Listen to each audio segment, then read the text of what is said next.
Estaban en una antigua población junto al río San Lorenzo, en el límite nororiental del lago Ontario.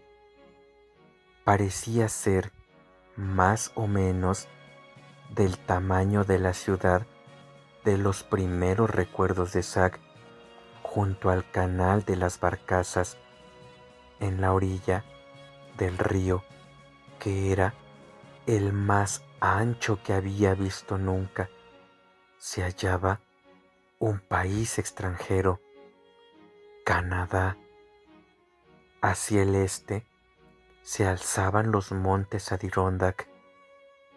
Canadá, Adirondack, eran palabras nuevas para él, exóticas y musicales. Los observadores habrían dado por sentado que Hassel se dirigía hacia el sur con el niño, pero en lugar de eso, cambió de autobús en Binghamton y, dejándose llevar por un impulso, se dirigió hacia Syracuse y Watertown para llegar todavía más lejos, hasta el límite septentrional del estado. Así volvemos a despistarlos, por si acaso. La astucia se había convertido para ella en algo instintivo, sin ninguna relación inmediata o apreciable con la lógica disponible, ni tampoco con el cálculo de probabilidades. Se trataba de seguir adelante. El niño lo sabía perfectamente. También él se había convertido en un adicto de él. Seguir adelante. Vamos, vamos, maldita sea, apresúrate. Agarrándolo de la mano, tirando de él. Pero si se hubiera adelantado corriendo sobre la calzada llena de grietas y baches, impaciente después del largo viaje en autobús, también lo habría reñido, porque a Hassel siempre le preocupaba que se pudiera caer y se hiciese daño. Zack sentía la injusticia de los caprichos de su madre. Hassel caminaba deprisa, sus largas piernas como guadañas. En momentos así, parecía saber exactamente dónde iba y con qué propósito. Tenían una espera de 2 horas en la estación de Greyhound. Hassel había guardado sus voluminosas posesiones en varios armarios de la consigna. Las llaves estaban a buen recaudo en su bolsillo, envueltas en un pañuelo de papel. A Zack le había cerrado la cremallera del chaquetón a toda prisa. Ella se había cubierto la cabeza con un pañuelo. Salieron de la estación de autobuses por una puerta trasera que daba a una calle secundaria. Zack estaba sin aliento. Maldita sea, no era capaz de ir al paso de su madre. Había olvidado el nombre del sitio. Quizás Hassel no se lo había dicho, y él había perdido el mapa en el autobús, un mapa del estado de Nueva York muy doblado y muy arrugado. Seguir adelante era el mapa. Quedarse en un sitio tanto tiempo como habían hecho la última vez. Zack ya se estaba olvidando del nombre Horseheads. Al cabo de pocos días, más lo habría olvidado por completo. Era lo aberrante. ¿Ves? Ahí hemos tenido una señal quizá recibamos más. El niño no tenía ni idea de lo que su madre quería decir. El brillo entusiasmado de sus ojos, la posición de las mandíbulas, caminaba tan deprisa y tan decidida que la gente la miraba al pasar con curiosidad. Hombres en su mayor parte. Allí, en la orilla del río, había sobre todo hombres.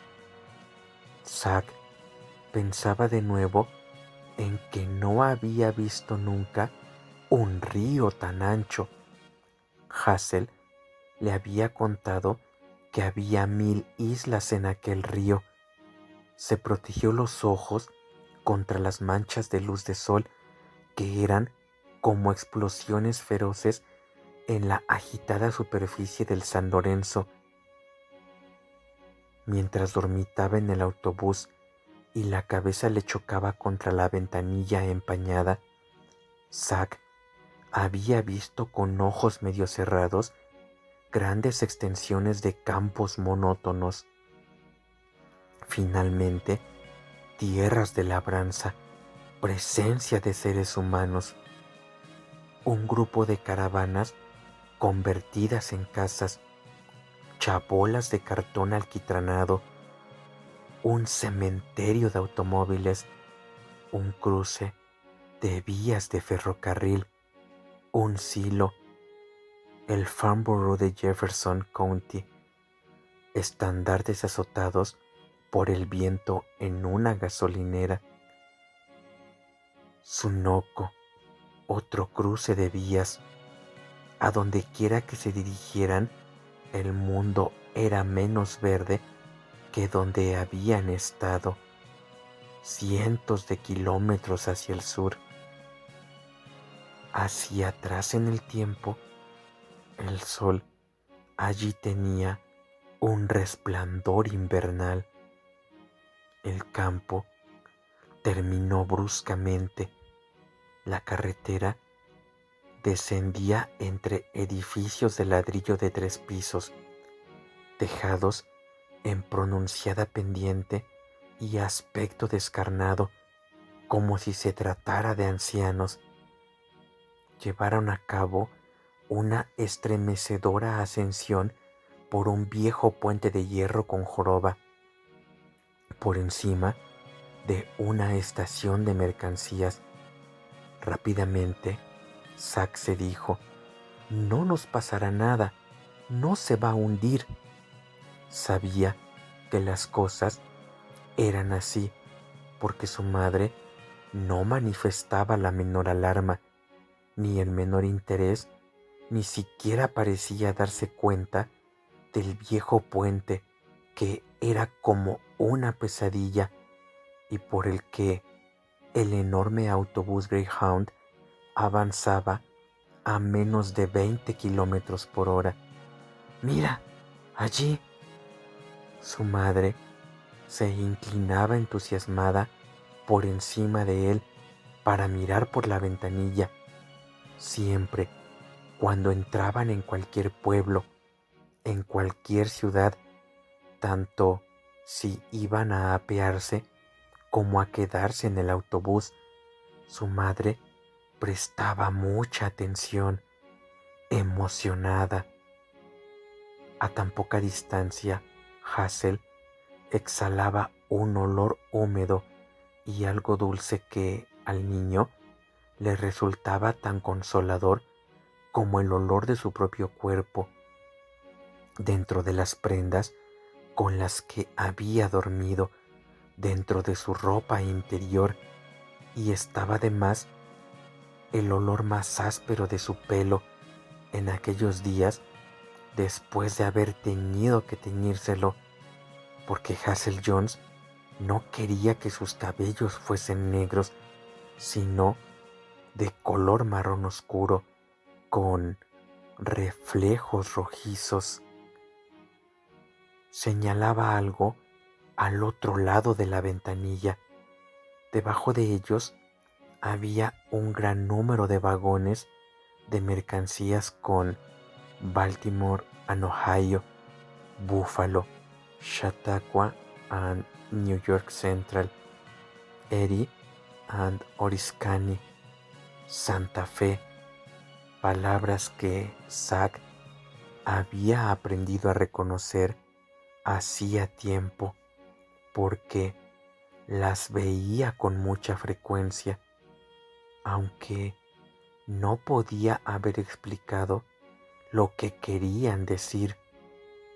Aquellos nombres le parecían exóticos y musicales, el territorio de la lógica de los adultos.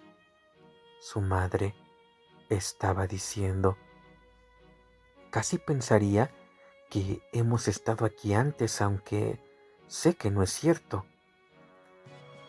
No parecía referirse a los vagones de mercancías, señalaba un cartel publicitario alzado sobre un gigantesco bidón de aceite. Helados Celtest. Una niñita con el pelo rizado se llevaba una cuchara colmada de helado de chocolate hasta la boca sonriente.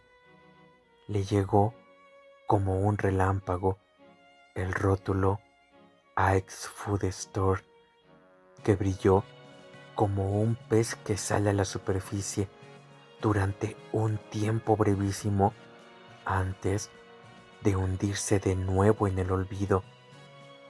Hazel decía que la gente había sido buena con ellos a lo largo de su vida. Cuando las había necesitado, las personas habían sido buenas con ella. Estaba agradecida, no lo olvidaría. Le gustaría poder creer en Dios porque le rezaría para que recompensara a aquellas personas, no en el cielo, sino aquí en la tierra, que es donde lo necesitamos. Zack no tenía ni idea de lo que quería decir, pero le gustaba que estuviera contenta. Siempre que entraba en un pueblo o en una ciudad, su madre estaba sobre ascuas, pero la niñita del pelo rizado en el anuncio de Siltest la había hecho sonreír. Ya somos personas de verdad, Zack. Podemos demostrar quiénes somos como cualquier hijo de vecina. Se refería a las partidas de nacimiento. Durante el largo viaje desde Binghamton, le había mostrado varias veces aquellos documentos de aspecto oficial, como si todavía fuese incapaz de creer que existían. Zacarías August Jones, nacido en 1956. Hazel Esther Jones, nacida en 1936. Al niño le gustaba que la fecha de sus respectivos nacimientos terminase en 6. No había sabido nunca que su segundo nombre fuese August. Le parecía extraño el nombre de un mes como junio o julio. Tampoco había sabido que el nombre de soltera de su madre fuese Jude y se preguntaba si era verdad. ¿Y su padre? ¿William Jones? Zack pasó despacio el pulgar sobre el sello del estado de Nueva York, ligeramente en relieve, con espirales semejantes a las de una huella dactilar del tamaño de $1 de plata. ¿Esos somos nosotros? Sonaba tan dubitativo que su mamá tuvo que reírse de él. Había empezado a quejarse de que Zack tenía ya toda clase de ideas propias, el muy condenado. antes incluso de cumplir los 6 años, y ni siquiera había empezado la primaria. Su cabritillo nacióndole cuernos que tendría que cerrarle, porque eso era lo que se hacía cuando en la frente de un niño travieso empezaban a creer cuernos de macho cabrío. ¿Dónde pasaba eso?, había preguntado él, y su mamá le había golpeado la frente con 2 dedos inmisericordes, aunque luego se ablandó al ver su cara.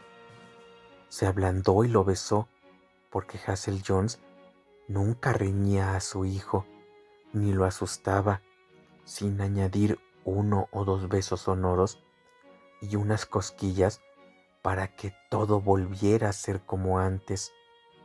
Sí, esos somos nosotros. Para cuando abandonaron el autobús, Hazel había vuelto a colocar las partidas de nacimiento cuidadosamente en el compartimento con cremalleras de su maleta, entre láminas de cartón muy rígidas para evitar que se rasgaran.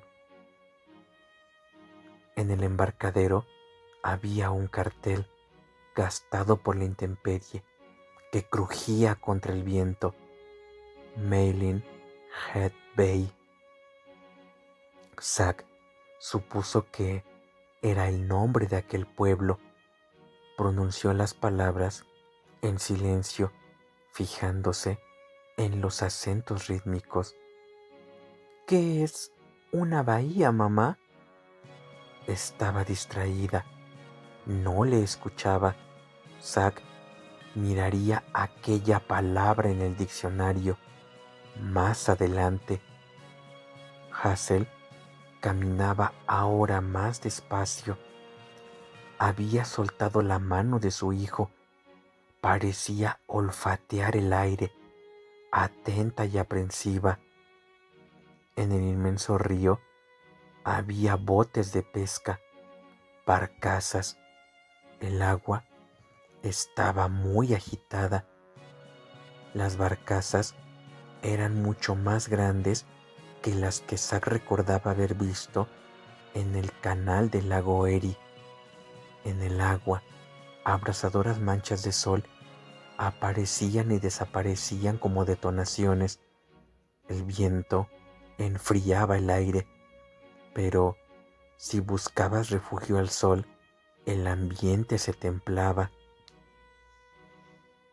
Delante de una taberna había hombres bebiendo y otros que pescaban desde un muelle.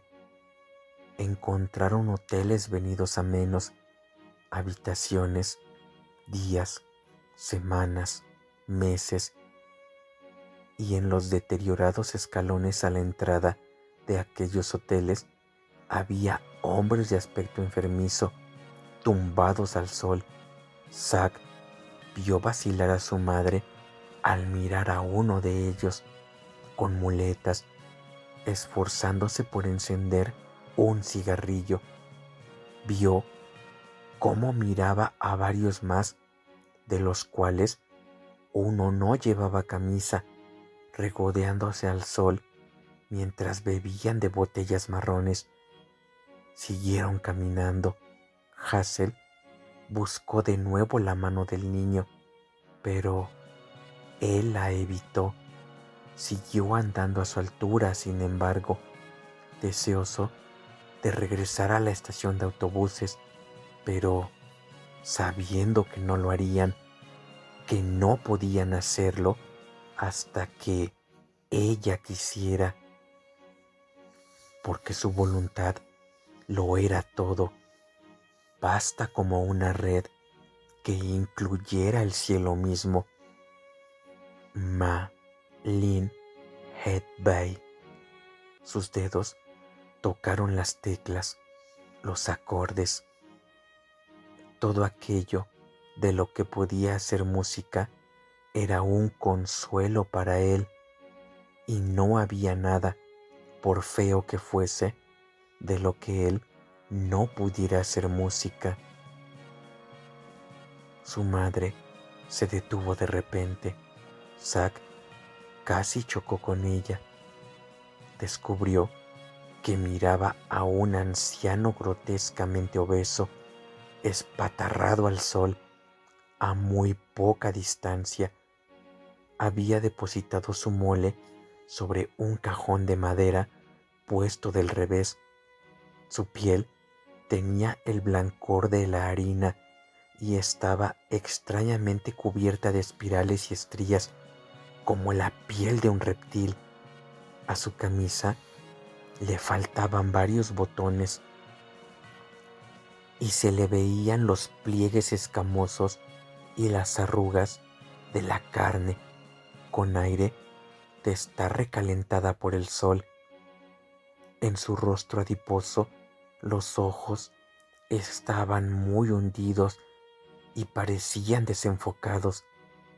Cuando Hazel Jones pasó por delante, a poco más de 3 metros, no dio la menor señal de verla, sino que se limitó a alzar la botella que tenía en la mano hasta una boca que no era más que un agujero para succionar, y bebió. Es ciego, no nos ve. El niño entendió que aquello quería decir no nos puede hacer daño, que fue como Zack supo que se quedarían en Mailing Head Bay al menos por una temporada.